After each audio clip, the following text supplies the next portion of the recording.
Good morning. Positive for today. Dalawang bagay. Una, self-care. Ngayong pabago-bago ang panahon, we are prone into sickness. Palakasin mo yung katawan mo sa banta ng mga sakit. At ngayong matindi ang tag-ulan, matindi din ang baha.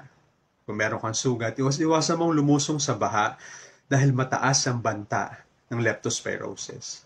Tulong na din natin ito sa mga doctors, nurses, and medical personnel na talagang pagod na sa kung ano-anong sakit na lumalaganap.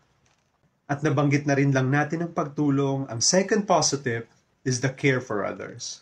Lahat tayo nahihirapan sa pabago-bagong panahon. Lalo ngayon na malakas ang ulan, mahirap mag-commute, struggle sa biyahe, at marami tayong makikita sa daan ng mga street dwellers na mahihirapan. Naway kung meron tayong pagkakataon o imbitasyon ng pagtulong, pagkaloob natin sa kanila to. In this trying time, napakagandang makita na lahat tayo nagtutulungan. Isang patikim na kalangitan. Love, love.